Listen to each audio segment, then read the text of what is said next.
Assalamualaikum warahmatullahi wabarakatuh.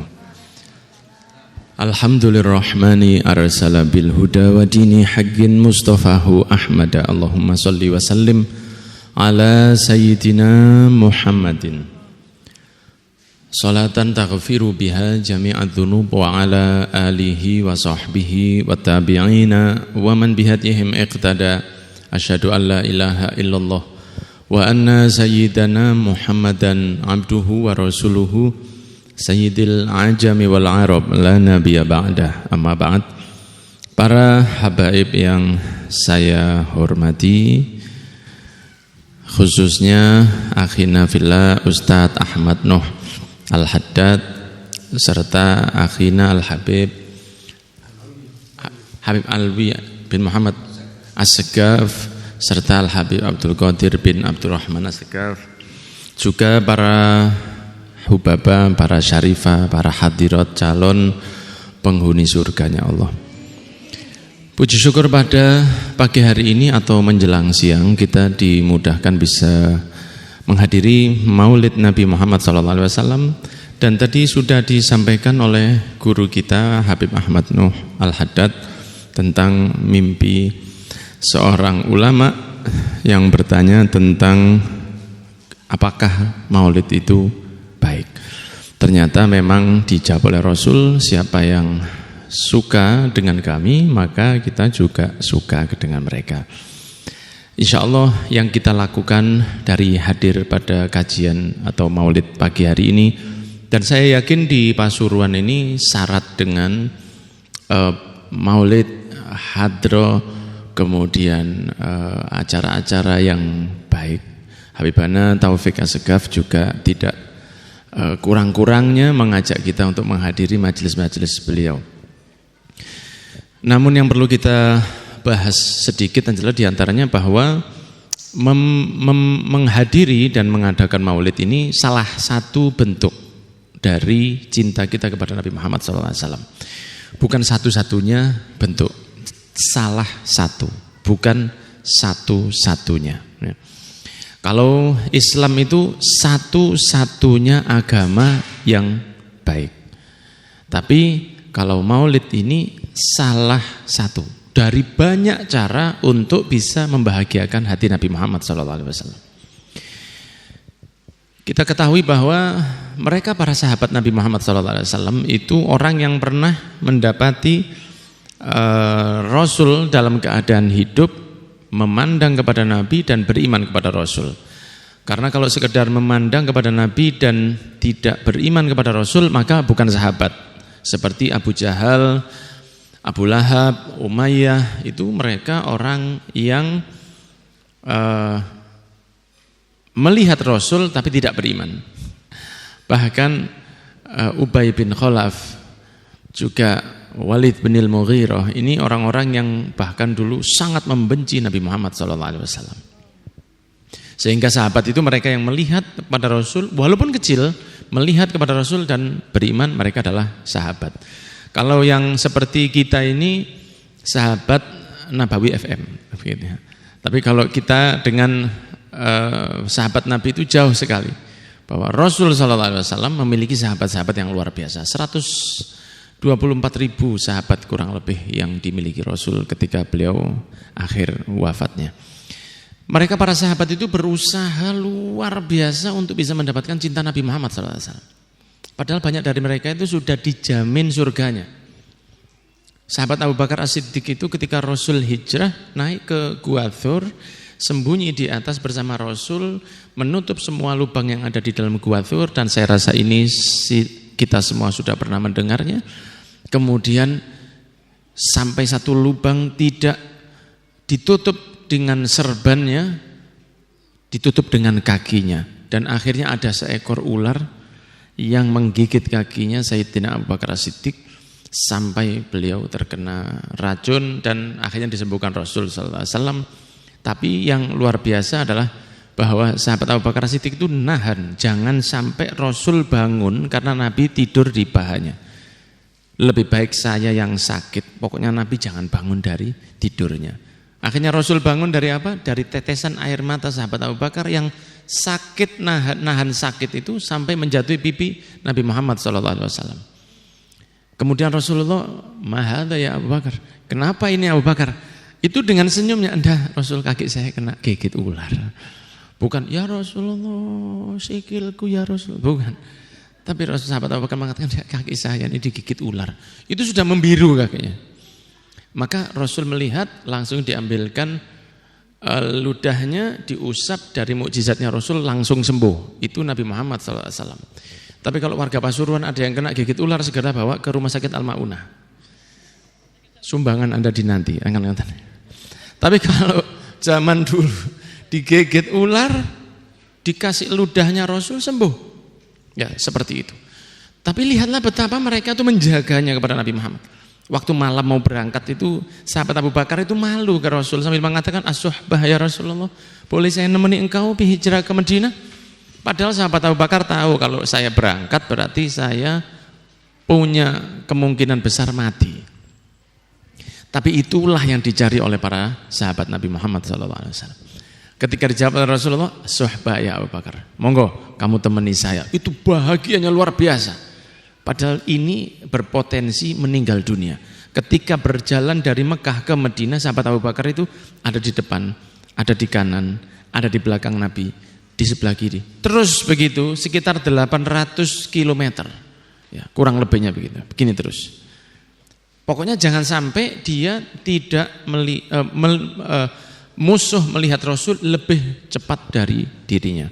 Belum lagi ketika kejadian Siti Aisyah difitnah melakukan perselingkuhan oleh pemberi fitnahnya adalah para pembesar-pembesar munafik yang ada di Madinah saat itu, diantaranya Abdullah bin Ubay dan komplotannya. Ketika Rasul diam, Sayyidatuna Aisyah mengatakan, "Saya tidak melakukannya ya Rasulullah." Tapi Rasulullah diam. Maka Siti Aisyah mengatakan kepada ayahnya, "Ya wahai ayahku, demi Allah saya tidak melakukan perbuatan yang dituduhkan kepada saya. Bantulah, tolonglah saya." Sayyidina Abu Bakar As-Siddiq tahu insya Allah anaknya itu anak baik. Rasulullah juga tahu kalau Siti Aisyah itu adalah istri yang baik. Tapi sahabat Abu Bakar As-Siddiq tidak mau membela anaknya karena Rasul diam. Kok Rasul diam? "Saya tidak mau membela anakku. Saya ikut Rasul." "Pak, Abah, saya ini anakmu," kata sahabat Abu Bakar, "tetap saya ikut Rasul." Jadi anak, harta, nyawa itu apa kata Nabi Muhammad SAW. Sampai ada turun ayat langsung dari Allah yang membebaskan dan menjamin kesucian Siti Aisyah. Namun kejadian ini memberi hikmah, akhirnya keluar munafik-munafik yang bersembunyi di sekitar sahabat Nabi Muhammad SAW. Ada lagi sahabat yang lain yang seperti 9 orang Ansor yang merelakan nyawanya untuk Nabi Muhammad SAW ketika di perang Uhud. Perang Uhud ini terjadi dan singkat cerita umat Islam terdesak karena gunung Jabal Rumat atau Jabal Romiyah sudah dikuasai oleh sahabat Khalid bin Walid sebelum dia masuk Islam. Kemudian muslimin itu terjebak di tengah-tengah, di depan orang kafir, di belakang juga orang kafir. Maka ada salah satu orang kafir yang menggali juglangan, bahasa Indonesia ini apa bahasa Indonesia? Jeglongan, bahasa Indonesia yang juglangan itu. Ada jeglongan yang dikeduk, yang digali ya. Kemudian beberapa tempat dia berharap Nabi Muhammad akan jatuh ke lubang tersebut. Jadi saking bencinya dengan Nabi Muhammad SAW, maka kita itu harus syukur sama Rasul, syukur sama Allah. Karena kita tidak ketemu Rasul aja cintanya seperti ini. Ibu-ibu panas-panas, di Pasuruan ini panas, Lawang agak dingin. Jadi di Pasuruan yang panas begini, ibu-ibu masih mau hadir, ini pahalanya lebih besar daripada maulidan di Lawang. Ya, karena di Lawang itu maulidan masih agak dingin. Ibu-ibu masih mau maulidan, masih mau mengeluarkan hartanya, waktunya. Apalagi kadang-kadang make up-an itu luar biasa. Iya, kalau ibu-ibu yang sudah menikah boleh ya, asal tidak dilihat non mahramnya. Tapi yang masih belum menikah sebaiknya nanti kalau sudah menikah saja make up-an kan begitu. Sekarang itu pengajian maulidan itu sing perawan itu Masya Allah. Benges itu kayak mari mangan piti urip. Jadi abang pipine putih, gulune ireng. Ya, jadi kalau masih perawan mohon maaf dengan segala hormat, jangan make upan dulu. Nanti kalau sudah menikah boleh make upan dan dilihat hanya sama-sama wanita atau dilihat yang masih mahram. Akhirnya hadir maulid pingin dapat pahala, takutnya nanti malah dapat sesuatu yang tidak diridhoi oleh Nabi Muhammad SAW. Kemudian akhirnya setelah digali lubang-lubang itu, akhirnya jatuhlah Nabi Muhammad di perang Uhud itu ke salah satu lubang tersebut. Jatuhlah Rasul ke lubang tersebut, maka salah satu pembesar kafir Quraisy mengatakan itu Nabi Muhammad sudah jatuh ke dalam lubang, maka fokuskan semua anak panah masuk ke lubang tersebut karena Rasulullah belum bisa keluar. Maka hadirat yang dirahmati oleh Allah, langit itu seperti gelap saking banyaknya panah yang menuju badannya Nabi Muhammad SAW. Hal itu dilihat oleh para sahabat, mereka langsung memeluk Rasul dari belakang dan di badan mereka ratusan anak panah langsung meninggal di pelukan Nabi Muhammad SAW. Dipindahkan yang atas, diganti sahabat yang lain, mati juga dengan ratusan panah. Sampai 3, 4, 5, 6, 7, 8, 9 sahabat meninggal karena memeluk Rasul supaya Rasul tidak kena panah, supaya yang kena panah saya saja. Itu pengorbanan para sahabat Nabi Muhammad SAW. Mereka tahu ini lebih baik, mati lebih baik bagi saya daripada membiarkan Rasulullah kena sesuatu yang tidak enak bagi Nabi Muhammad SAW. Itulah perjuangan para sahabat Nabi Muhammad SAW. Belum lagi kalau kita melihat seperti Sayyidatuna Fatimah Az-Zahra, ya. Sayyidatuna Fatimah Az-Zahra yang insya Allah ibu-ibu ini nanti ada di belakang rombongan beliau untuk masuk ke dalam surga. Itu saking inginnya membahagiakan ayahnya, melakukan semua yang diperintahkan ayahnya. Bahkan ketika ayahnya berubah wajahnya tidak cocok dengan yang dilakukan, maka dia akan segera membuang semua yang menjadikan Nabi Muhammad SAW ayahnya itu tidak ridho.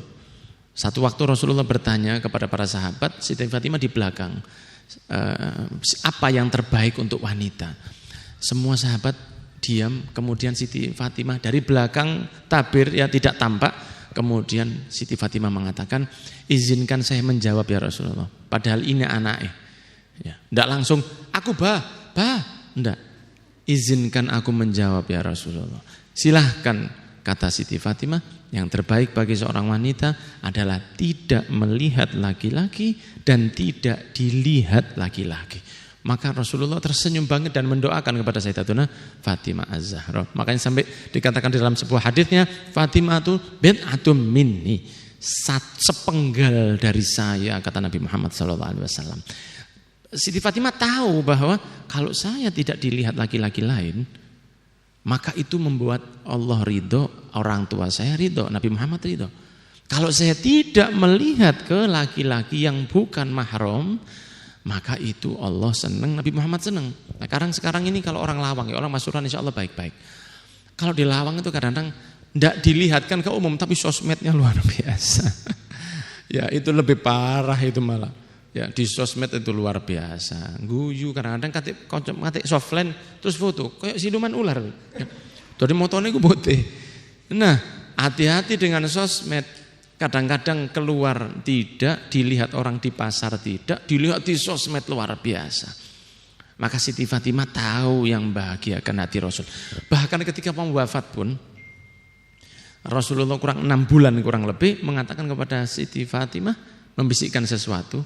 Siti Fatimah nangis, menjadi-jadi luar biasa tangisan Siti Fatimah. Kemudian dipanggil lagi oleh Rasul, dibisiki sesuatu, tertawa seperti tidak pernah menangis sebelumnya. Maka Siti Aisyah melihat hal tersebut, kemudian setelah wafatnya Nabi Muhammad SAW, Siti Aisyah bertanya, waktu Rasul akan wafat itu membisikkan sesuatu padamu wahai Fatimah, kemudian kamu menangis. Kemudian kamu dibisiki lagi sesuatu, kamu tertawa. Apa yang menjadikan kamu menangis lalu tertawa seperti itu? Dikatakan oleh Siti Fatimah, pertama, saya dikatakan oleh ayah saya, wahai putriku, sebentar lagi waktu saya sudah habis di atas dunia ini, saya akan kembali kepada Allah. Di situ saya menangis sejadi-jadinya. Kemudian yang kedua saya dipanggil, kamu adalah salah satu keluarga yang paling cepat menyusul saya untuk ke alam barzakh. Di situ saya tertawa. Jadi meninggal, pokoknya dekat dengan ayahnya, gak apa-apa. Yang penting dekat dengan Nabi Muhammad SAW. Dan benar setelah 6 bulan wafatlah Sayyidatuna Fatimah Az-Zahra di usia yang ke-28 tahun, calon ratu yang ada di surga. Calon ratu antum semua insya Allah. Nah, Sayyidina Abu Bakar habis hartanya untuk Nabi, kaki sakit tidak ada masalah untuk Nabi. Kemudian para sahabat Ansor rela punggungnya mati untuk Nabi. Sayyidatuna Fatimah seneng kalau mati pokoknya ketemu dengan Nabi Muhammad SAW. Begitu pula dengan seorang yang seperti Imam Uwais Al-Qarni. Ya, Imam Uwais Al-Qarni ini Sayyidut Tabi'in. Dan Imam Uwais Al-Qarni ini di masa Nabi Muhammad SAW. Di masa Nabi Muhammad SAW beliau ada di desa Qarn, ya, satu tempat yang sangat terpelosok di Yaman, dan alhamdulillah saya pernah ke sana dulu, mungkin para asatidz juga pernah ke sana. Itu di tahun 2010 aja gersangnya luar biasa. Saya tidak bisa membayangkan 1400 tahun yang lalu itu modelnya seperti apa. Imam Uwais Al-Qarni itu pamit ke ibunya, ibu izinkan saya mau datang ke Nabi Muhammad, bukan izinkan saya untuk main PS atau izinkan saya untuk nonton bola, izinkan saya untuk bercengkrama dengan teman-teman saya. Pamitnya itu kan baik. Ibu izinkan saya berangkat ke Madinah untuk bertemu dengan Nabi. Perjalanan mungkin dari Yaman itu ke Madinah sekitar 1 bulan atau mungkin 2 minggu, 3 minggu. Ya, bisa 1 bulan naik onta. Kalau ketemu Rasul 1 hari, besoknya pulang lagi, maka butuh sekitar 2 bulan. Maka ibunya melarang. Ibunya mengatakan, jangan nak, kalau kamu berangkat yang nemeni saya di sini itu siapa? Saya sendirian kalau kamu berangkat ke Madinah. Imam Uwais Al-Qarni tahu. Saya kalau berangkat ketemu Nabi, tapi itu kan karepku, saya yang kepingin. Tapi kalau kepinginnya Nabi Muhammad, pasti saya untuk berbakti kepada ibu saya di rumah. Maka saya tidak berangkat, walaupun taruhannya saya tidak bertemu dengan Nabi Muhammad SAW.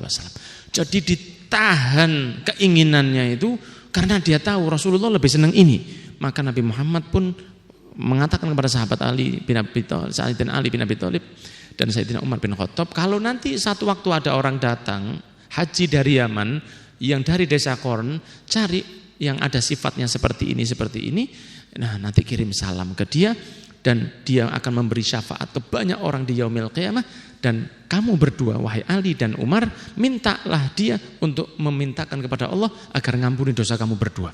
Sayyidina Ali, Sayyidina Umar bin Khattab bingung, ini siapa ini? Cintanya Rasulullah sampai seperti itu. Dikatakan memberi syafaat di yaumil qiyamah, dikatakan kirim salam dari Nabi Muhammad SAW. Karena sahabat itu cemburu kalau begitu. Kok bukan aku yang dapat seperti ini? Dan kalau dia datang, mintalah maaf, mintalah agar dia mintakan istighfar kepada Allah agar kalian berdua diampuni. Ini sehebat apa ini? Padahal beliau adalah orang yang kalau makan dari roti kering yang diambil dari sampah, minumnya dari air sungai dan berteduh di bawah pohon. Dan dia adalah orang yang sangat miskin. Kalau jalan di kampung dilempari batu oleh anak-anak kecil. Imam Uwais Al-Qarni, dia tahu Rasul lebih senang ini, maka saya lakukan walaupun taruhannya saya tidak bisa ketemu dengan Nabi Muhammad sallallahu alaihi wasallam. Ini yang saya sampaikan ini menunjukkan level kecintaan para sahabat, para tabi'in kepada Nabi Muhammad sallallahu alaihi wasallam. Jadi tidak ada yang namanya kebahagiaan saya itu lebih dari kebahagiaannya Nabi. Kalau saya bahagia, di situ Rasul tidak bahagia, saya tidak mau. Yang penting Rasulullah bahagia, tidak peduli saya bahagia atau tidak. Karena bahagianya Rasul itu bahagianya saya. Sayyidah Nafisah yang ada di Mesir, ya, itu beliau salah satu dzurriyyah Nabi Muhammad SAW. Menggali kubur di dalam rumahnya karena beliau tidak mau dilihat orang lain. Jadi tidak mau dikubur di luar, dia mau kuburannya di dalam rumah. Ya, seorang waliyah yang sangat luar biasa. Bahkan Imam Syafi'i di antara wasiatnya beliau mengatakan, saya nanti kalau meninggal dunia, Imam Syafi'i ya, imam madhab kita mengatakan, kalau saya meninggal dunia nanti tolong jenazah saya ini dibawa masuk ke rumahnya Sayyidatuna Nafisah. supaya saya disolatkan sama dia, karena dia tidak mungkin keluar ke masjid untuk nyolati saya. Saya Imam Syafi'i yang nyolati ribuan orang, puluhan ribu. Tapi yang diinginkan satu, Sayyidatuna Nafisah. Saking besarnya magom kewalian Sayyidatuna Nafisah yang merupakan dzurriyyah Nabi Muhammad SAW. Apa yang dilakukan Siti Nafisah? Sayyidatuna Nafisah punya satu lubang di rumahnya yang dia pakai untuk persiapan nanti kalau saya masuk kubur, itu kuburlah saya di dalam rumah saya yang sudah saya gali ini. Jadi rumahnya itu tidak ada keramiknya, dari tanah saja, dan di dalam kuburnya menghatamkan 6.000 kali hataman Al-Quran. Itulah usaha mereka untuk bisa dekat dengan Nabi Muhammad SAW. Belum lagi putri dari Sayyidina Abu Bakar As-Siddiq, Asma binti Abu Bakar As-Siddiq. Ya, ketika Rasul akan hijrah, berhenti di Gua Thur, naik ke Gua Thur yang tingginya itu hampir 451 meter dari permukaan laut, ya tinggi sekali. Ketika hamil tua, naik ke atas, tidak peduli bahwa dirinya bisa jatuh, bisa keguguran, bisa sakit, tetap naik ke atas untuk membawa makanan untuk Nabi Muhammad SAW. Begitu pula yang sekarang masih ada dan semoga diberi panjang umur oleh Allah, istri dari Habib Umar bin Hafid, Hubabah Nur. Itu orang yang mengikuti beliau dalam dakwahnya, dakwah setelah malam kadang pulang, kemudian membaca aurat, membaca Al-Quran, hataman dan lain sebagainya, sampai subuh tidak tidur. Setelah subuh masih sholat subuh berjamaah, baca zikir sampai jam 6. Jam 6 itu masih kadang-kadang taklim sebentar, jam 8 tidur, jam 10 sudah bangun. Jadi satu hari kadang-kadang tidurnya cuma 2 jam. Nah ini perempuan, kalah kita yang laki-laki aja kalah. Ditanya sama santrinya, kenapa Bapak kok tidurnya cuma 2 jam satu hari? Kenapa kok tidak istirahat? Beliau mengatakan apa? Istirahat. Nanti kalau sudah masuk di kubur baru istirahat. Di dunia tidak ada istirahat. Di dunia waktunya ngelakoni ibadah, waktunya melakukan sunnah Nabi Muhammad, waktunya menjalani hidup semaksimal mungkin untuk meniru apa yang telah dibawa oleh Rasulullah SAW. Itu adalah contoh dari beberapa orang-orang yang sukses dalam hidupnya. Mereka sekarang sudah bahagia, hidupnya 60-70 tahun, para sahabat Nabi Muhammad SAW, bahkan Siti Fatimah cuma 28 tahun, wafat sekarang mereka sudah di alam barzakh, tapi bahagianya setiap saat bertambah, karena mereka mendapatkan kedekatan yang luar biasa dengan Nabi Muhammad SAW. Hadirat yang dirahmati oleh Allah, sebagai saya sampaikan tadi bahwa para sahabat Nabi itu berusaha luar biasa. Para syarifah atau para hubabah mereka berusaha luar biasa. Nah, sekarang kita itu harus di sisa hidup ini, dan waktu itu cepat sekali. Saya yakin saya sekarang berusia 42 tahun, tapi rasanya masih 16. Saya merasa diri saya itu masih 16, makanya tingkai sih gak karu-karuan. Karena saya merasa saya masih sangat muda, padahal usia tidak bisa berbohong. Wa man nu'amirhu nunaqishu fil khalq. Itu sudah mau tidak mau ditambah sama Allah. Dan ajal itu tidak menunggu ketika seseorang sudah tua. Betapa banyak orang yang sudah tua, sakit, masih diberi panjang umur. Ada juga yang masih muda, tanpa sakit pun meninggal dunia. Maka untuk menjalani kehidupan ini perlu kita mengetahui caranya yang terbaik. Saya ahli masak Indomie, ya. Indomie saya bisa. Tapi kalau Habib Abdul Qadir As-Segaf ini masak macam-macam bisa. Ibu-ibu juga begitu. Tapi bisakah masak itu ngawur? Masaknya itu ngawur. Ya apa masake? Wis cemplungno kabeh, gak karu-karuan jadinya. Buat gado-gado ada caranya, buat rawon ada keluaknya. Kecuali kalau beli jadi bisa. Tapi kalau mau masak ada caranya. Orang mau masang live streaming atau diberi kamera seperti ini ada tekniknya dan belajarnya juga panjang. Orang mau menjahit, ya, orang ibu-ibu kalau mau menjahit itu kan ada caranya. Bisa enggak kira-kira orang jahit tanpa belajar? Ditulis tahu tailor, ya, menerima tailor jahitan. Mau jahit kadek belajar, ndak belajar motong, ndak belajar caranya ngemal, ndak buat malnya dulu, ndak tahu mesinnya itu cara menggerakkannya gimana, tahu-tahu langsung jahit. Untuk bajunya kucing aja ndak bisa, apalagi baju pengantin dan lain sebagainya. Jadi semua itu ada ilmunya, bahkan maling itu ada ilmunya. Untuk nyolong itu ada ilmunya, ndak langsung moro-moro nyolong, ya tirakat dulu atau belajar dulu dengan orang-orang yang lebih pengalaman. Apalagi mau dekat dengan Nabi Muhammad SAW, pasti ada ilmunya. Dan ilmu untuk mendekatkan kepada Nabi Muhammad SAW itu ada di sekitar kita. Apalagi yang di Pasuruan ini luar biasa, taklim banyak sekali. Ada taklimnya Habib Taufik, hafizahullah wa ra'ah, juga ada taklimnya akhina Habib Ahmad Nuh Al-Haddad. Itu monggo dihadiri, ya, monggo dihadiri, diramaikan, cari gimana caranya saya bisa mendekatkan diri kepada Nabi Muhammad SAW dengan cara mencari ilmu tersebut. Karena dengan saya tahu caranya, maka saya lebih baik. Orang yang ngaji itu malah tambah enak uripe, bukan dia tambah susah.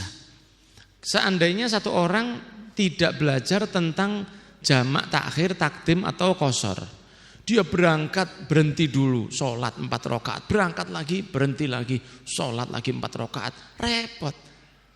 Lebih baik bagaimana? Belajar aja simple. Oh, kalau jaraknya sekian maka saya bisa qashar. Oh, kalau misalnya sekian saya bisa takdim atau saya bisa takhir. Oh, kalau saya takdim gimana caranya?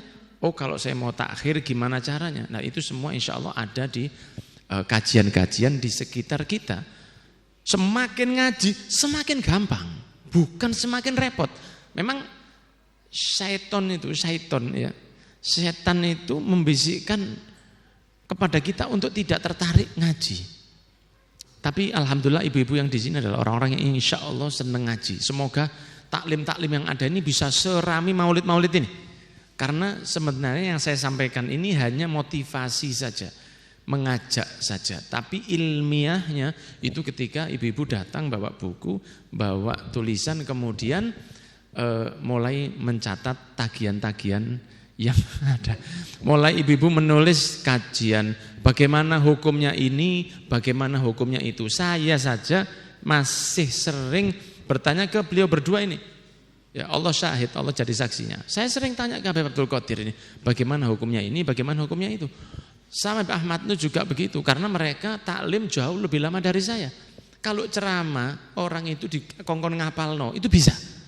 Kalau sekedar ceramah saja, anak kecil disuruh latihan, bisa. Tapi ngajar itu lain ceritanya. Mereka harus menguasai dulu, baru menyampaikan. Nah, semakin banyak taklim yang kita dapat, itu cara yang paling nyenengno Nabi Muhammad SAW. Seperti contohnya keseharian kita mau kepingin seperti Rasul. Kenapa makan tangan kanan? Kenapa kok minum itu harus tangan kanan? Kenapa kok saya itu waktu makan baca Bismillahirrahmanirrahim? Wis bocon ngawur ae gak apa-apa sing penting ndak bisa begitu. Ya, Allah itu minta kita seperti Nabi, bukan seperti yang kita bayangkan. Nabi Muhammad mengatakan shollu kama ra'aitumuni usolli. Salatlah seperti salat saya. Kemudian ada satu seorang salat saking semangate, subuh tanya ke tonggone, salatmu piro nek subuh? Loro. Aku 5. Nah, kira-kira bisa diterima enggak sama Allah? Kan lebih banyak. Oh tidak, bukan tentang banyak atau sedikitnya, tentang ikut Rasul atau tidak. Posomu piro? 30 dino. Aku riyo tetap poso. Gak tambah pinter ini orang. Kenapa? Karena tidak persis dengan Nabi, walaupun lebih capek. Bukamu jam piro? Aku maghrib. Aku buka jam 3 bengi. Malah haram kalau disengaja. Apalagi sampai saumul wisol, nyambung 2 hari poso terus. Mampu buka tapi dia tidak mau buka, sengaja. Aku ingin jihad, bukan jihad itu, jahat. Karena dia tidak ikut Nabi. Intinya hidup ini kopas, kopi, paste. Ke Nabi Muhammad SAW. Makan seperti Nabi. minum seperti Nabi. Jadi kalau sudah makan minum seperti Nabi, maka apa yang ada di dalam perut kita itu dihitung berpahala selama belum keluar. Lah kalau waktunya dikeluarkan jangan eman nih. Ini sunnah ya. Lo kan ngeluarkannya ada cara sunnahnya juga. Setelah itu diisi lagi dengan cara sunnah. Tidurnya seperti Nabi, bangunnya seperti Nabi, sholatnya seperti Nabi, berakhlaknya seperti Nabi, sabarnya seperti Nabi, syukurnya seperti Nabi. Dan itu tidak bisa didapat hanya dengan hadir kajian di maulid saja. Tidak bisa. Karena kajian yang di rutinan itu, apalagi yang baca kitab, itu akan membawa jenjang yang lebih baik. Maka hadirat yang dirahmati oleh Allah, saya mengajak diri saya sendiri dan semua yang hadir di sini, ayo bahagiakan Nabi Muhammad SAW dengan cara kita masing-masing. Ada seorang sahabat perempuan bernama Asma datang ke Nabi Muhammad, ya Rasulullah, kita di rumah ini seperti tiang di rumah. Wis ndak iso sholat jenazah, ndak hadir, Jumatan kita ndak ikut, jihad kita ndak ikut, sedekah kita ndak bisa, ngantar jenazah kita ndak bisa. Kita kalah ya Rasulullah. Yang kita lakukan itu ngomong anak, kora-kora, ngepel, nyapu, hal-hal itu saja di rumah terus.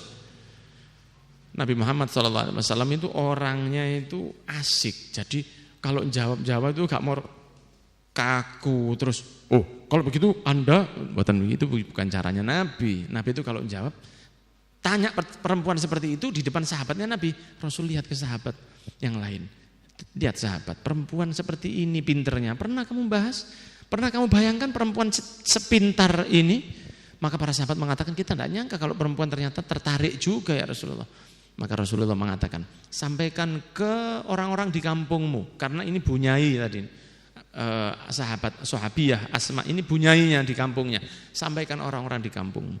Masakmu, ngepelmu, umba-umbamu, jaga anak, membersihkan rumah, jadi orang ibu rumah tangga di rumah itu sama pahalanya dengan orang laki-laki jihad, orang laki-laki sedekah, orang laki-laki Jumatan dan lain sebagainya. Maka sebagai wanita yang ada di rumah, Anda ini adalah sebagai kunci suksesnya rumah tangga.